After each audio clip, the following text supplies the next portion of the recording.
Et bonjour à tous dans cette vidéo d'Alexander Hickman. Donc aujourd'hui je vais parler de SDBH et en plus c'est bien vous présenter parce que là ça fait depuis du coup un moment que je laisse toujours ce carton là des 10 ans parce que pour moi SDBH certes ça sera jamais à la hauteur de l'œuvre originale, même si depuis que Dragon Ball Super est fini depuis 2008 et peut-être par une potentielle suite en animé et aussi le film Super Héros qui est sorti et tout, mais dans tous les cas certes autant qu'il y ait l'animé professionnel ou pas, on va dire je suis vraiment un grand fan vraiment de SDBH. Et il y a juste un truc que je vais dire pour décrédibiliser ce que je viens de dire. Certes, je suis un grand fan et tout, mais il y a quand même des choses qui me titillent au niveau des SDBH. Parce que certes, toutes les transformations de base sont appliquées sur d'autres persos. Par exemple, le SSJ3 qui nique à Goku, DBH avait déjà proposé déjà ça sur Vegeta de base. Diront, voilà. Mais après, il y a d'autres persos aussi qui ont le SSJ3 comme Bardock, Trunks, Vegeto et Gogeta. Mais je suis un peu moins fan, on va dire ça, sur certains persos. Par exemple, sur Trunks et sur Gogeta, j'apprécie pas trop, alors que par exemple sur Vegeto et Bardock, j'apprécie après. Voilà, c'est mon côté, voilà, c'est mon côté, dire, voilà, il y a des transformations qui vont mieux à d'autres persos qu'à d'autres et tout, mais ça, je peux comprendre à plus d'une reprise que toutes les transformations, et même par exemple pour Broly, ça c'est vraiment le cas vraiment le plus affolant, parce que de base, le Broly, il a son, comment dire, que trois transformations. Les cheveux bleus, le Super Saiyan dans le deuxième film, et le Super Saiyan légendaire. Mais après, je suis d'accord que cette fan de Broly de voir le SSJ3, le Super Saiyan 4, le Super Saiyan 4 Limit Breaker, et je crois qu'il y avait aussi un mode aussi aux Zaro à un moment, ça je peux comprendre clairement les défenseurs de l'œuvre originale et de voir 36 000 variantes d'autres transformations par un personnage, que ça peut être chiant, je suis d'accord avec vous, mais moi je le perçois pas forcément comme ça, et moi je trouve Broly par exemple stylé sous toutes ses formes et ce que j'espère au niveau de l'animé, c'est que s'il y a un retour de Broly, c'est que avant qu'il se transforme en Super Saiyan 4 Limit Breaker jusqu'à avant de devenir Dark Broly, qui est on va dire vraiment mon rêve moi ultime au niveau de SDBH, qui claque toutes ses transformations du SSJ3 jusqu'avant de devenir le Dark Broly, et ça vraiment, si vraiment il y a la panoplie de toutes ces transformations au niveau de l'animé, moi je serais vraiment sur le cul clairement. Excusez-moi de la vulgarité, mais moi Broly c'est mon perso et mon méchant de tout Dragon Ball préféré. Et après, il y a Freezer, mais Broly pour moi, c'est la quintessence du mal incarné. Et même aussi,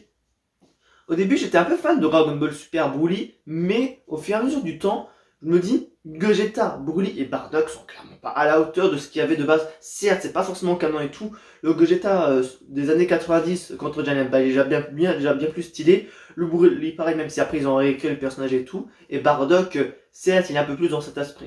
esprit un peu plus, on va dire, un peu gentil,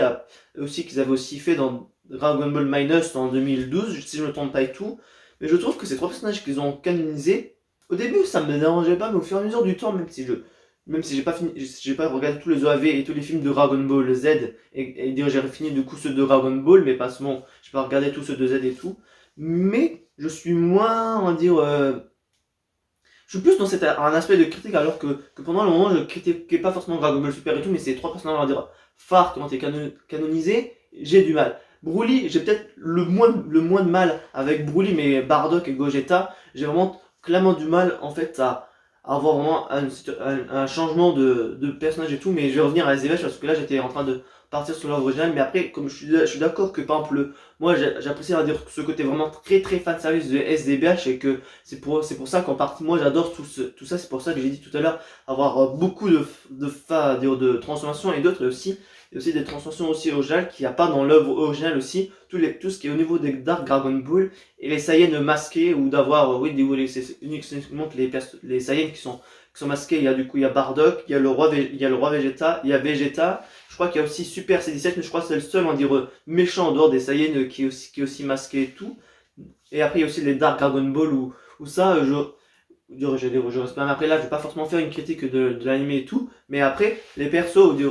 de base, il y a Freezer, je crois qu'il y avait aussi Cooler, il y a Cell, il y a Broly, il y a Slug, et je crois qu'il y en a deux autres encore que j'oublie. Mais en tout, comme il y a 7 Dragon Ball, il y a 7 vilains qui sont possédés par les Dragon Ball et qui deviennent encore plus puissants. Et parmi tout ça, au niveau des Dark et Dragon Ball et même dans tout l'ensemble de SDBH, moi la chose que je kiffe le plus, et en plus j'ai la figurine, mais je l'ai montré en screenshot et tout, mais moi Dark Broly c'est le meilleur du top de ce que peut faire SDBH. Et c'est pour ça que tout à l'heure j'ai dit que s'ils font tout un panel de transformation de Broly du SSG3 jusqu'à devenir Dark Broly et tout, c'est pas pour rien, parce que j'adore Dark Broly, comme j'ai dit, c'est la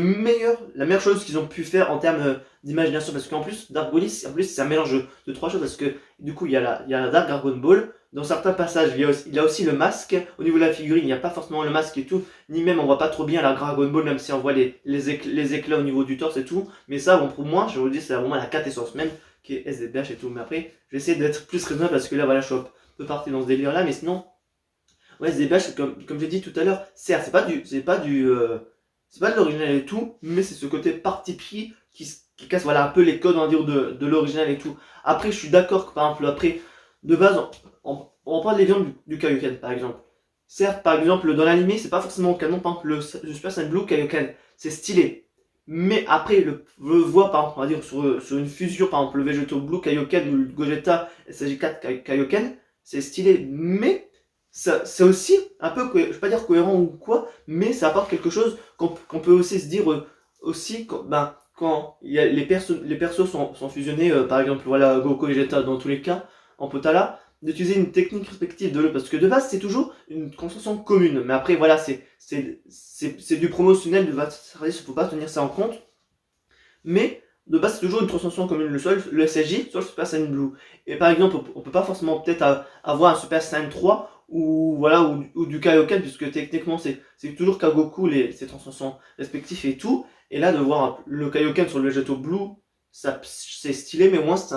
un monde qui peut peut-être avoir quelque chose dans le genre, même si c'est pas forcément canon et tout, mais ça ouvre quelques possibilités et aussi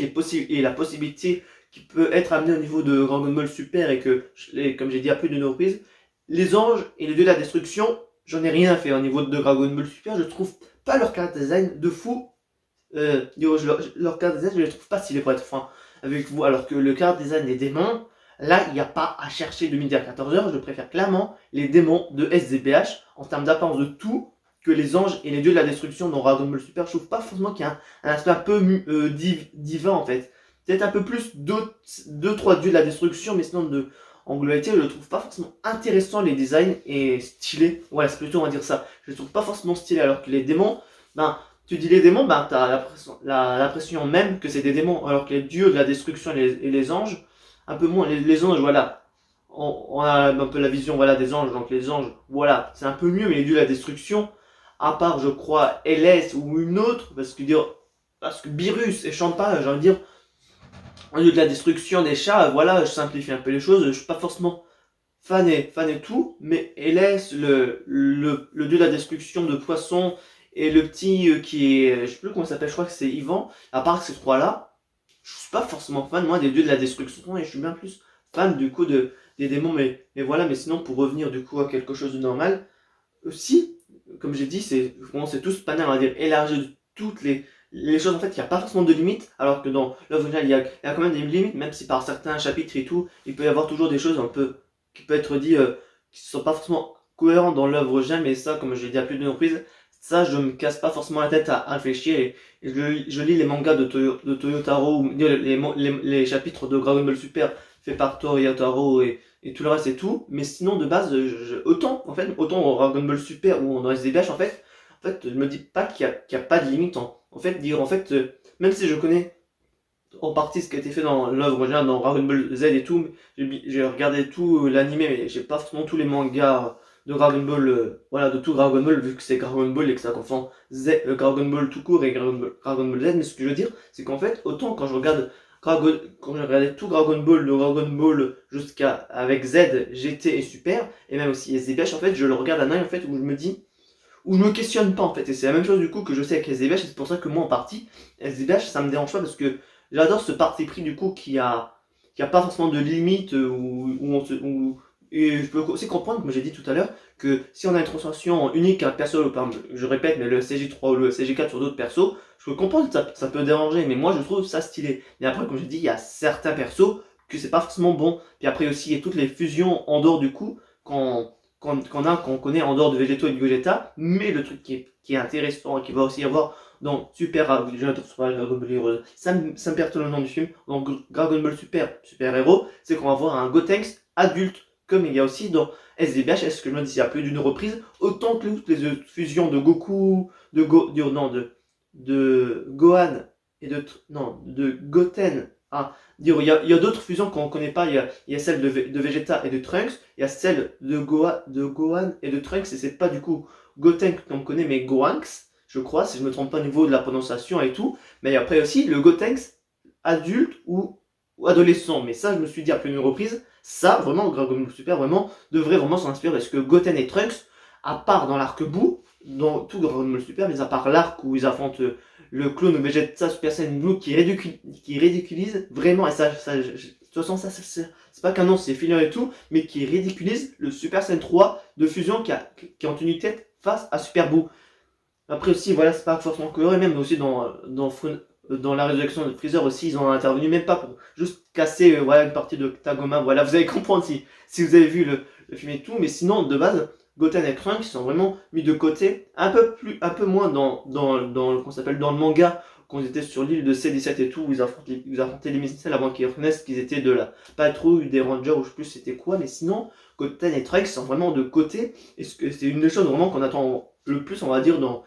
DBS super héros, parce que autant Gohan, certes, il était mis à l'avant, après je peux comprendre certaines personnes qui disent voilà, il est pas autant mis à l'avant que Goku Vegeta, mais quand même avec le tournoi du pouvoir, il a quand même bien plus d'action, alors que Goten et Trunks, c'est de l'ordre de l'inexistant. Et même Yamcha, c'est encore pire tout pire. Autant Tenchinan et les autres, quand t'es dans le tournoi du pouvoir, on les a pu les voir en action, mais Yamcha,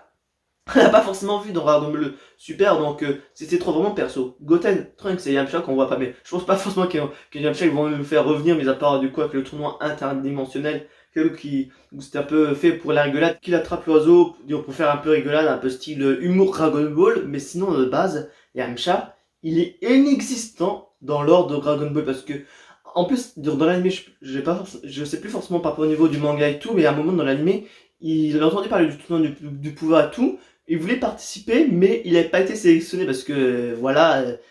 on cherchait plus ou moins les plus faibles, pas forcément les plus faibles, même si il y a eu Tenchinan, Krien et tout, qui sont pas forcément au niveau des autres et tout, mais sinon, voilà, qui comptent un peu plus sur la stratégie et tout, mais sinon, Yamcha, il est inexistant après aussi, voilà, on n'aura pas forcément de revoir autant les personnages qu'à l'époque de Dragon Ball et tout, parce que si tu veux voir Yamcha et les autres persos phares, plutôt les terriens, bah regarde Dragon Ball, regarde pas Dragon Ball Super et tout, et voilà, c'est ce que je cherchais, ce que je disais, c'est que autant Goten et Trunks, c'était vraiment beaucoup en action dans Dragon Ball, dans DBZ, avec l'arc bout et tout, mais autant là, c'est l'inexistant, et j'espère que dans DBS Super Héros, qui vont pas être, j'espère qu'il va pas juste avoir la fusion ratée, qui a été officialisée, et qui vont se faire battre à plat de couture, et j'espère qu'il va y avoir un vrai Gotenks adulte, comme dans SCPH, et qui combattent les gamins et peut-être le méchant final s'il y en a un, parce que avec toutes les rumeurs d'un fameux personnage emblématique de Dragon Ball qui reviendrait, ça je dois me dire ça, je n'y crois absolument pas au radio pour être franc avec vous au retour de Cell. Autant tout le reste qu'on peut penser comme rumeur, voilà, je peux y croire, je sais pas si on peut avoir une C21 ou autre chose, ça peut tenir la route, mais autant Cell, pour moi, je dois dire, ça ne tient pas la route pour être franc avec vous, j'y crois pas une seule seconde en fait à son retour dans le film, clairement, pour être franc. Mais après, voilà, je suis pas là pour dire ce que j'attends ou pas, dire ce qui est sûr qu'il va pas y avoir, parce que je trouve que c'est gros comme disons d'avoir le retour de Cell, et s'il y a, dire chose que je n'espère pas, ou même s'il y a un méchant final ou quoi, d'expliquer d'où le perso il vient, parce que on voit quand même une sorte, on va dire, de bulle à l'arc, à la façon un peu de bout et tout, mais voilà, je suis pas là pour parler de Dragon Ball Super Hero, mais j'espère ne pas être déçu du film et tout, parce que j'ai vu une critique de Marty Japan et de Frieza qui était en partie un peu dégoûté de la phase finale et tout, et j'espère vraiment pas que c'est Cell, vraiment, pour être franc avec vous, parce que je trouve, je sais pas forcément dire, mais je serais pas forcément, on va dire, content en fait que ça se déroule comme ça et tout, mais voilà, je suis pas là pour parler de ça, mais voilà, j'ai dit tout ce qu'il fallait savoir par rapport au niveau des EBH, pas rapport à mon avis, aussi en termes de figurines, il y a vraiment de plus en plus de figurines qui sont au niveau des EBH et que je suis vraiment fan, et que vous avez vu que j'ai la Dark Broly, qui est pour moi le meilleur du meilleur. Après toutes les autres figurines, je vais pas forcément me les acheter parce que j'en ai d'autres que je convoite et tout, comme le fameux caméra de Bardock et de Goku qu'il faut que je m'achète et tout, mais voilà. J'ai fini vraiment de parler de EBH dans cette vidéo, et on se dit à la prochaine dans une vidéo d'Alexander Ultimate, et sur ce, ciao.